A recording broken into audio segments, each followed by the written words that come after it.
হঠাৎ একজন পিছন থেকে বলছে আসসালামু আলাইকুম। রাসূলুল্লাহ পিছনে দিয়ে তাকিয়ে দেখতে দেখে কেউ নেই, খুব গুরুত্ব দিয়েছেন। রাসূল আবার চলে যাচ্ছে, কেউ নেই। রাসূল ফিরে চলে যাচ্ছে, ফের পিছন দিয়ে একজন বলছে আসসালামু আলাইকুম। রাসূল আবার পিছনে তাকিয়ে দেখে কেউ নেই। রাসূলুল্লাহ আবার ফিরে চলে যাচ্ছে, ফের তৃতীয়বার পিছন থেকে একজন বলছে আসসালামু আলাইকুম। রাসূলুল্লাহ যেই পিছনে ঘুরেছে, জঙ্গলের একজন হরিণী বলছে আসসালাতু ওয়াসসালামু আলাইকা ইয়া রাসূলুল্লাহ। সুবহানাল্লাহ বলুন, আসসালাতু ওয়াসসালামু আলাইকা ইয়া হাবিবাল্লাহ। হুজুর ও নবী ইয়া রাসূলুল্লাহ, আমি একজন জঙ্গলের হরিণী।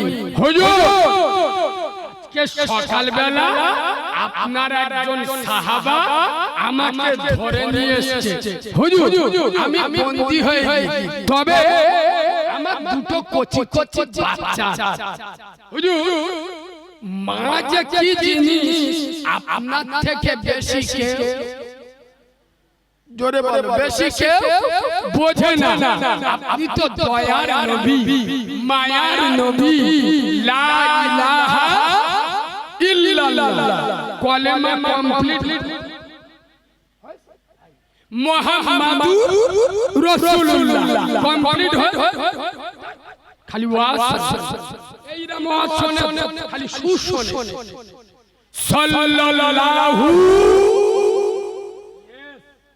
লা ইলাহা ইল্লাল্লাহু মুহাম্মাদুর রাসূলুল্লাহ সাল্লাল্লাহু আলাইহি ওয়াসাল্লাম। খোদার কসম, যার নাম না নিলে, যার উপরে দরুদ না পড়লে কলেমা কমপ্লিট হয় না, যার সাথে স্বয়ং আমার রব্বে কাবার মালিক আমার আল্লাহর নামটা যার সাথে জোড়া, ইয়া রাসূলুল্লাহ আপনি তো উম্মতের নবী, শুধু মানুষের নবী নয়, ১৮,০০০ মাখলুকাতের নবী, ওগো মায়ার নবী। আমি আপনার কাছে ভিক্ষা চাচ্ছি, কিছুক্ষণের জন্য আমার গলায় থেকে দড়িটা খুলে দেন। হুজুর আপনার সাথে কথা দিচ্ছি, আমার বাচ্চা দুটোর দুধ খাবো, খেয়ে আমি ফিরে আসব।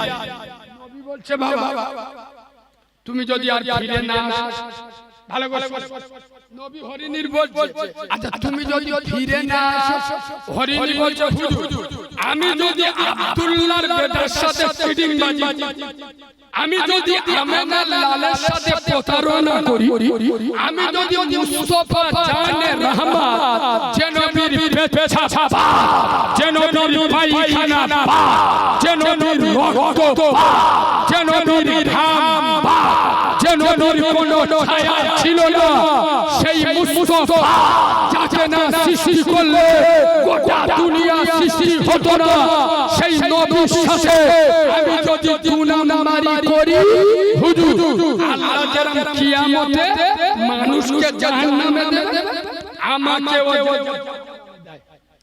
হাদিসটা ভালো করে শুনে। রাসূল এই কথা শুনে হরিণীর গলায় থেকে দড়িটা খুলে দিলেন, দিয়ে নবীজি ওই জায়গায় বসে। কিছুক্ষণ পরে রাসূল দেখছে পাহাড় থেকে ওই হরিণটা নেমে আসছে। একবার সুবহানাল্লাহ, তো হরিণ নেমে এলো, রাসূলুল্লাহ গলায় দড়িটা পরিয়ে দিলেন। ওই যে সাহাবাটা হরিণটা ধরে নিয়ে এসেছিল, কিছুক্ষণ পরে এসে দেখছে রাসূলুল্লাহ বসে আছে। ইয়া রাসূলুল্লাহ, ইয়া হাবিবাল্লাহ নবী আপনি এখানে? বলছে আয় আমার সোনার সাহাবা, আমি এই রাস্তা দিয়ে যাচ্ছিলাম, আমার একটা কাজ ছিল, আমি তোমার কাছে একটা জিনিস চাইবো, দেবে? সাহাবা হুজুর বলছে ইয়া রাসূলুল্লাহ আপনি বললে আমরা কলিজা কেটে দেব, আপনি কি বলছেন, আপনার কি চাই বলুন। নবী বলছে বাবা আমার বেশি কিছু চাওয়ার নেই, তোমার ওই হরিণীটা আমার হাদিয়া দেবে। ওই হরিণীটা বলছে ইয়া রাসূলুল্লাহ আমাদের বাপ মার পায়ে কুরবান হয়ে যায়, ইয়া রাসূলুল্লাহ আমাদের শরীরে ফোঁটা শরফে ভেজা লাল গোলাপের মতো রক্তবিন্দু চিন্তা থাকাকালীন আপনার গায়ে কাটা আঁচল লাগাতে দেব না হুজুর। হরিণী চাচ্ছে, আপনি বললেন নিজের কলিজা কেটে দিতে পারি।